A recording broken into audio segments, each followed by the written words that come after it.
सुबह से कितनी बार फ़ोन कर चुकी हूँ मम्मी को, लेकिन मम्मी है कि फ़ोन ही नहीं उठा रही है। पता नहीं क्या बात है, एक बार और ट्राई करती हूँ।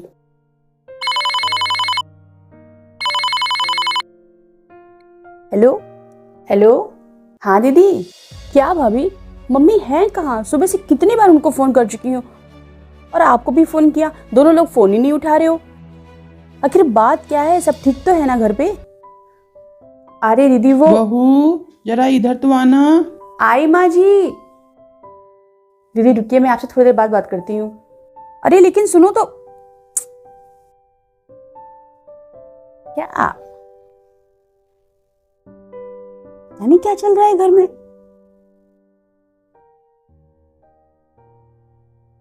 हेलो। हाँ दीदी। वाह भाभी वाह, अब जाके आपको फुर्सत मिली अपनी नंद से बात करने की। अरे दीदी आप इतनी जल्दी गुस्सा क्यों हो जाती हैं? अरे सामने वाले की सिचुएशन भी तो समझने की कोशिश किया करिए कि वो आपसे क्यों नहीं बात कर पा रहा है। भाभी मुझे क्या पता कि वहाँ क्या सिचुएशन है, इसीलिए तो आपको बार बार फ़ोन कर रही थी, लेकिन आप है कि फ़ोन ही नहीं उठा रही हैं। अरे दीदी आखिर आप इतना अवॉइड क्यों कर रही हो मेरी कॉल को? और एक बात आपको बता दूं साफ साफ भाभी, मुझे आपसे ना बात करने का कोई शौक नहीं है।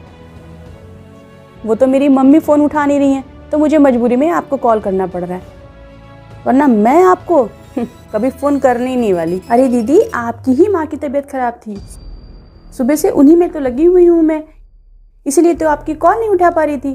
क्या मम्मी की तबीयत खराब है? क्या हुआ है उनको भाभी?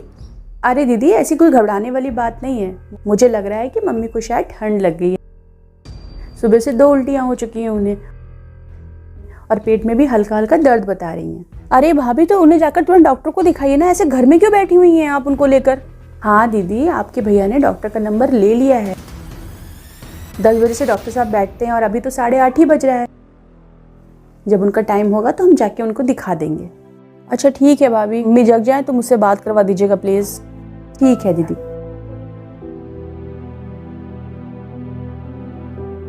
माँ जी आपको जरा थकान तो नहीं लग रही है?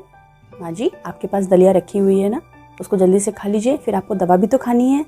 बेटा पैरों में बहुत ऐंठन हो रही है। कोई बात नहीं माँ जी, मैं अभी तेल मालिश कर देती हूँ आपके पैरों की। माँ जी आपको पता है ये तेल मेरी मम्मी ने मुझे बताया था, हम लोग को जब भी कभी ठंड लग जाती थी ना, हमारी मम्मी यही तेल बनाकर हमको लगाती थी। इस तेल की मालिश से ना आपकी सारी ठंड यूं छू मंतर हो जाएगी।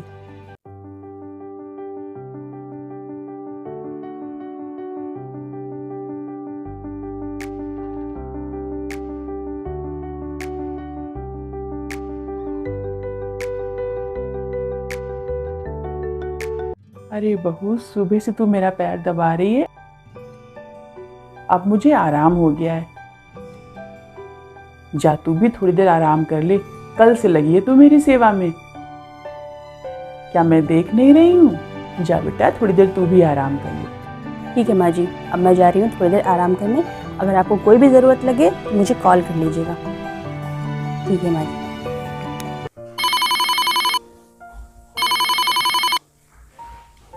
हेलो।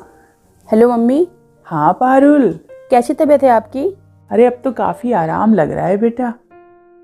अच्छा आपको इतनी जल्दी आराम हो गया? मतलब डॉक्टर की दवा काम कर गई, अच्छी दवाई दी डॉक्टर साहब ने।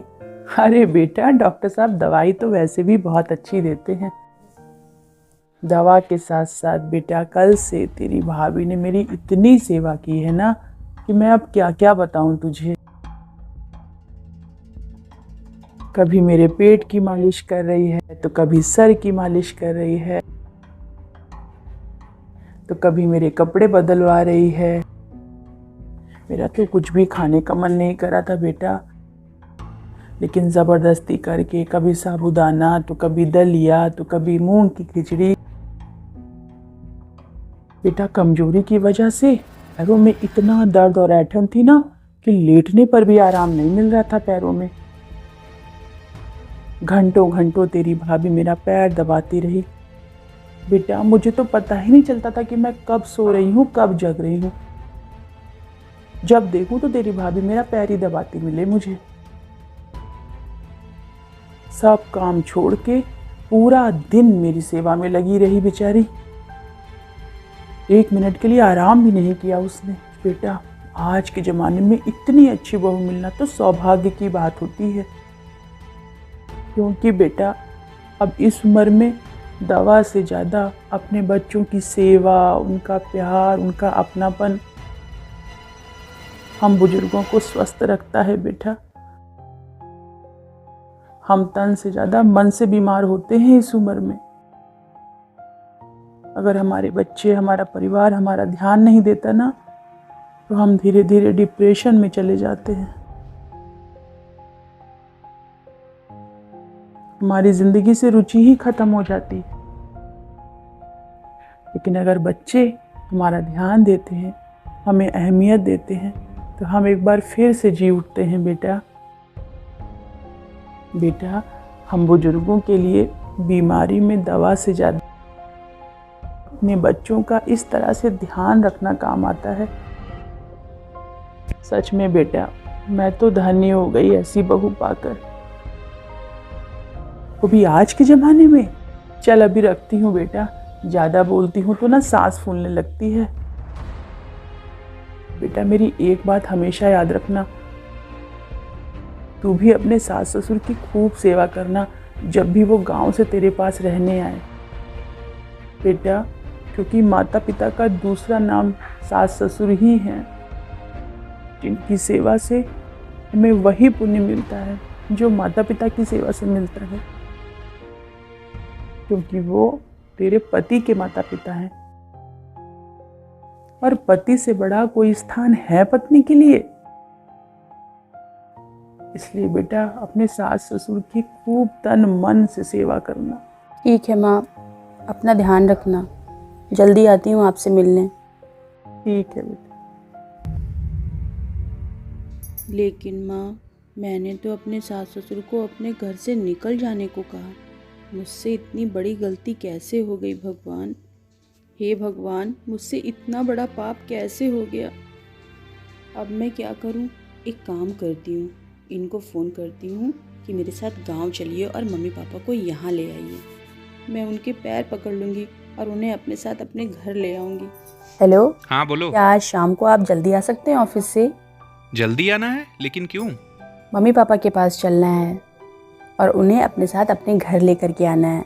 अब वो हमारे साथ ही रहेंगे, गाँव में अकेले नहीं। लेकिन वो आएंगे।